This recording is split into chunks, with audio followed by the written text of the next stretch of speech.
Bismillahirrahmanirrahim. Assalamualaikum warahmatullahi wabarakatuh.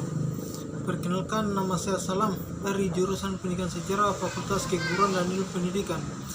Saya di sini akan menjelaskan tugas mata kuliah Sejarah Masa Kolonial Indonesia. Bab 1, Perkembangan penjajahan bangsa Belanda dan Inggris Indonesia. A. Perkembangan penjajahan Belanda di Indonesia. Pada tahun 1602, Belanda perlahan-lahan menguasai wilayah Indonesia dengan memanfaatkan perpecahan antara kerajaan-kerajaan kecil yang telah menggantikan Majapahit. Tujuan Belanda menjajah Indonesia itu untuk memonopoli perdagangan rempah-rempah yang ada di Nusantara, di mana Belanda dengan membentuk suatu organisasi yaitu VOC. Tujuan VOC ini adalah untuk mempertahankan monopoli perdagangan rempah-rempah yang ada di Nusantara dengan melakukan suatu politik adu domba atau divide et impera. VOC mengalami kemunduran pada abad ke-18 dikarenakan kerugian yang sangat besar dan utang yang dimilikinya berjumlah sangat besar. Hal ini dikarenakan karena persaingan dagang dari bangsa Prancis dan Inggris dan perdagangan gelap merajalela. B. Perkembangan penjajahan Inggris Indonesia. Penjajahan Inggris Indonesia berlangsung sangat singkat, yaitu sekitar 5 tahun, di mana pemerintah Raffles membagi Pulau Jawa menjadi 16 karasidenan dengan tujuan untuk lebih mudah mengorganisasikan pemerintahan. Dalam pemerintahannya, Raffles mengeluarkan suatu kebijakan yaitu sewa tanah. Isi pokok sewa tanah ini adalah: 1. Kerja paksa dihapuskan. 2. Hasil pertanian oleh pribumi diambil langsung oleh pemerintah tanpa melalui perantara bupati. 3. Rakyat harus membayar sewa tanah yang dipergunakan kepada pemerintah. Kegagalan sistem sewa tanah ini dikarenakan akibat: pertama, sulitnya menentukan pajak untuk luas tanah yang berbeda-beda kepada pemilik tanah. 2. Sulitnya menentukan tingkat kesuburan tanah. 3. Terbatasnya jumlah pegawai. 4. Belum sepenuhnya uang masuk di lingkungan perdesaan masyarakat. Bab 2, Sistem tanam paksa. A. Latar belakang sistem tanam paksa.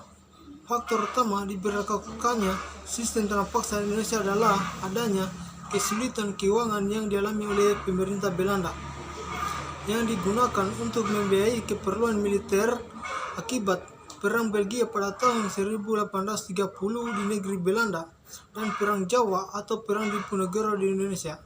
Sehingga pada tahun 1829 Johannes van der Bos menyampaikan kepada Raja Belanda usulan-usulan yang kelak disebut Kulturstel, di mana kebijakan ini berdasarkan asumsi bahwa desa di Jawa bisa berutang kepada pemerintah. Sudirman 2014 menjelaskan ketentuan sistem tanam paksa yang terdapat dalam lembaran negara atau Stansbab tahun 1893 nomor 22, antara lain: pertama, lahan yang disediakan untuk tanaman wajib harus atas persetujuan penduduk. 2. Tanah pertanian yang disediakan penduduk untuk tanaman wajib tidak boleh melebihi 1/5 bagian. 3. Tanah yang digunakan menanam tanaman wajib tidak boleh melebihi luas lahan menanam padi. C. Dampak sistem tanam paksa terhadap bangsa Indonesia. Sistem tanam paksa sangat memiliki dampak bagi bangsa Indonesia, terutamanya yaitu dalam bidang ekonomi, di mana dengan adanya sistem tanam paksa, pekerja mengenal sistem upah yang sebelumnya dikenal oleh penduduk. Mereka lebih mengutamakan sistem kerjasama dan gotong royong. Bab 3, Sistem politik ekonomi liberal. A. Latar belakang terjadinya sistem ekonomi politik liberal. Pertama, pelaksanaan sistem tanam paksa telah menimbulkan banyak penderitaan bagi rakyat Indonesia. Kedua, berkembangnya paham liberalisme sebagai akibat dari revolusi Prancis dan industri. Ketiga, kemenangan Partai Liberal dalam Parlemen Belanda yang mendesak pemerintah Belanda menerapkan sistem ekonomi liberal di negeri jajahannya. B. Isi Undang-Undang Agraria dan Undang-Undang Gula. Undang-Undang Agraria 1870 bertujuan untuk melindungi petani-petani Indonesia terhadap kehilangan hak milik atas tanah mereka terhadap orang-orang asing. Adapun isi Undang-Undang Agraria 1870 adalah: pertama, tanah Indonesia dibedakan atas tanah rakyat dan tanah pemerintah. Kedua, tanah rakyat dibedakan atas tanah hak bersifat bebas dan tanah desa tidak bebas. Ketiga, tanah tidak bebas adalah yang dapat disewakan kepada pengusaha swasta. Keempat, tanah rakyat tidak boleh dijual kepada orang lain. Adapun dampak sistem politik liberal ada dua, yaitu dampak positif dan dampak negatif. Dampak positifnya yaitu bisa mencapai ekonomi yang pesat karena berkembangnya industri dan sektor swasta. Kedua, pemerintah bersifat demokratis kepada warganya.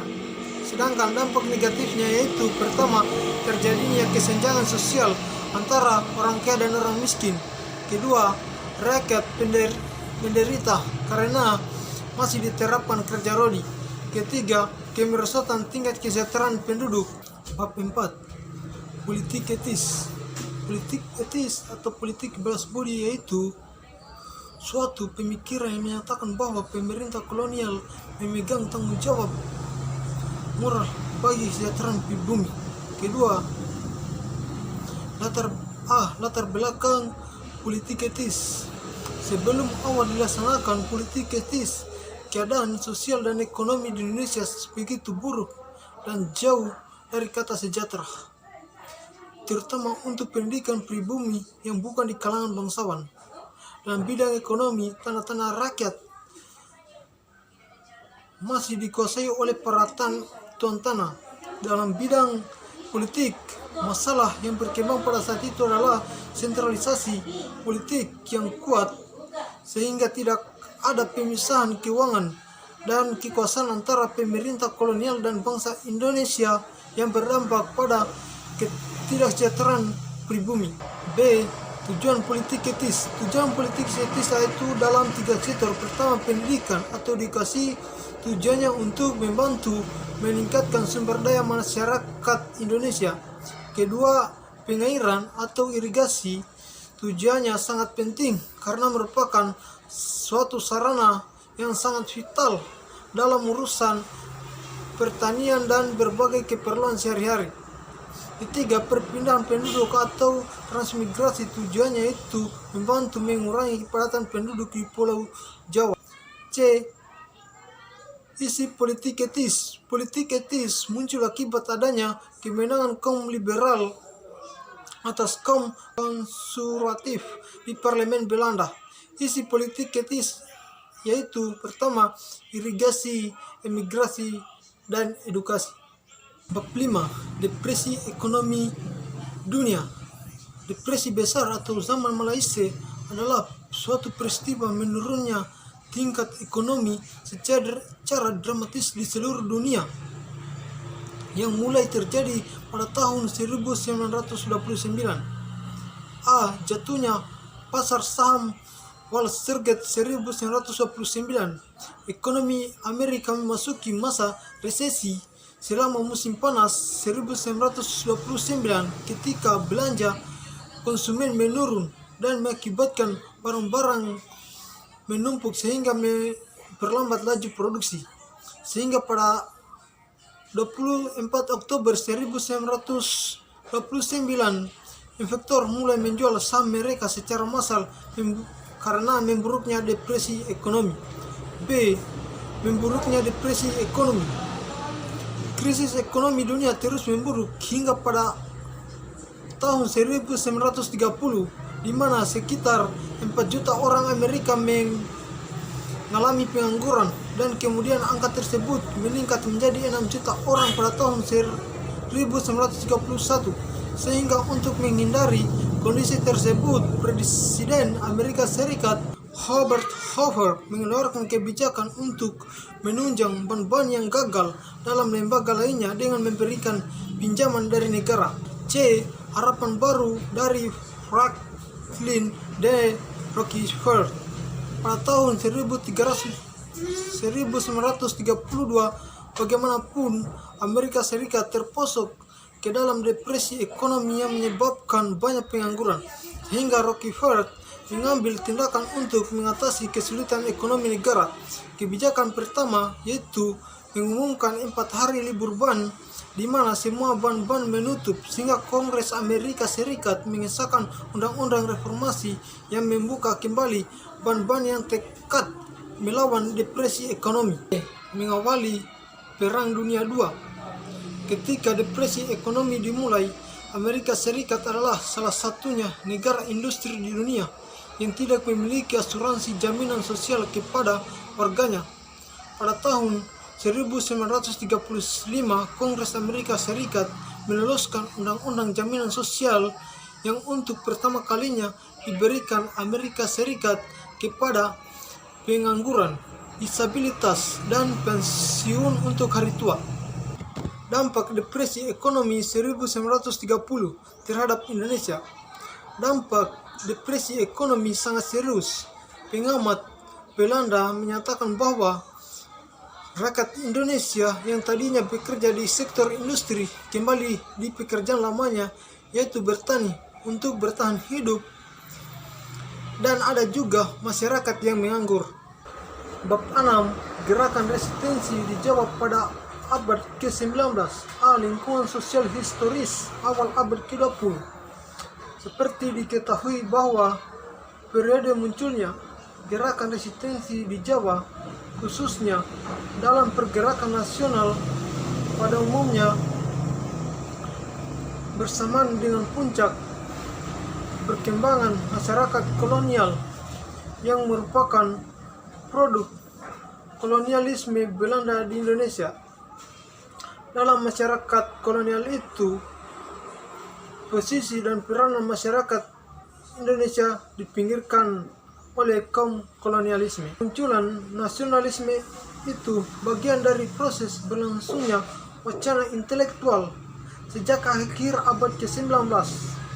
Ada beberapa ciri yang menonjol dari munculnya pergerakan nasionalisme di Indonesia, yaitu: pertama, adanya perasaan anti-kolonialisme. Kedua, peranan para perantau sangat besar dalam memupuk kesadaran bangsa. Feministofobia. Seperti diketahui bahwa awal abad ke-20 menandai munculnya gelombang kebangkitan kesadaran sebagai masyarakat terjajah. Kesadaran itu telah memperkondisikan semangat untuk melakukan resistensi terhadap penguasa. Dengan munculnya resistensi yang berupa pergerakan nasional, bukan berarti tradisi kekerasan dalam resistensi melawan kolonialisme hilang begitu saja. Sama sekali masih ada. Mungkin itu saja penjelasan saya tentang sejarah kolonialisme di Indonesia. Akhir kalam, wabillahi taufiq wal hidayah. Wassalamualaikum warahmatullahi wabarakatuh.